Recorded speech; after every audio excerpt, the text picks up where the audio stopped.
You ever notice how some people don't look sad? They just look tired. Not, I didn't sleep well tired. More like, I've been carrying too much for too long tired. They cancel plans last minute, they take forever to reply, they stare at their phone like it personally offended them, and maybe you're watching them thinking, what happened to you? Or maybe, uncomfortable thought here, you're realizing this sounds a lot like you, because emotional exhaustion doesn't always show up as crying or breaking down. Sometimes it shows up as silence, detachment, a strange numbness where enthusiasm used to live. And underneath all of that, there's a psychology most people never talk about. Let's talk about the minds of emotionally exhausted people. And fair warning, one of these might hit a little too close to home. There's a type of emotionally exhausted person who looks surprisingly functional. They show up, they do the work, they smile at the right moments, they say, "I'm fine," so convincingly that even they almost believe it. But then they get home and sit in their car for 10 minutes doing absolutely nothing.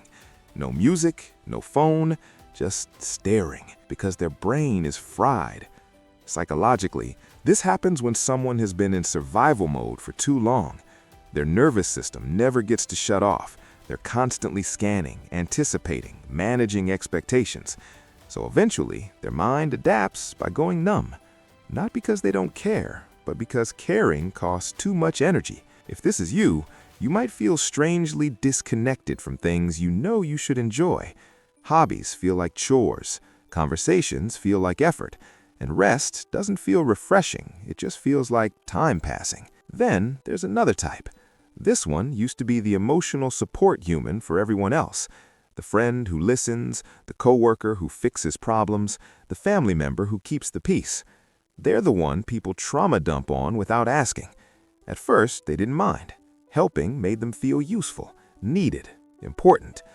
But slowly, something shifted. Now, when someone starts venting, their chest tightens, their patience disappears. They feel guilty for being irritated, and even guiltier for wanting to be left alone. This kind of emotional exhaustion comes from chronic emotional labor. When you're always holding space for others, your own emotions never get processed. They pile up quietly, like unopened mail, until one day, even small emotional requests feel overwhelming. If this sounds familiar, you might notice yourself withdrawing, not because you don't love people anymore, but because your emotional reserves are empty. Then there's another type. This one surprises people the most, the emotionally exhausted person who looks lazy. They procrastinate, they avoid simple tasks. They say things like, "I'll do it tomorrow," knowing full well tomorrow will come and go. From the outside, it looks like a motivation problem. Internally, it's something else entirely.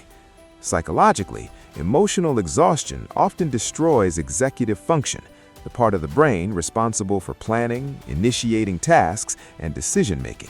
So even sending an email can feel as heavy as moving furniture. If this is you, you might beat yourself up constantly. You tell yourself you're undisciplined, unfocused, falling behind. But the truth is, your brain is overloaded. It's protecting itself by slowing everything down. Then there's another type. This one becomes oddly indifferent. They used to care deeply about politics, about relationships, about the future. Now, not so much. They scroll past bad news without reacting. They stop arguing. They stop explaining themselves. Not because they've become enlightened, but because emotionally, they're done. This is a psychological shutdown response. When emotional input keeps exceeding emotional capacity, the brain pulls the emergency brake. It says, "We can't process any more of this." So the person looks calm, detached, sometimes even cold. But underneath, there's exhaustion that's been ignored for too long. And here's the twist most people miss. Emotionally exhausted people aren't weak. They're often the ones who endured quietly, adapted quickly, took responsibility early.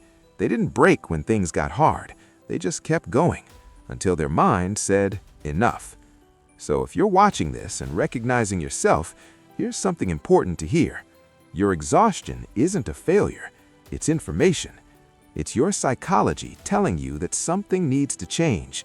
Pace, boundaries, expectations, environment, or all of the above. And if you're thinking of someone else right now, someone distant, quiet, or withdrawn, maybe they don't need advice.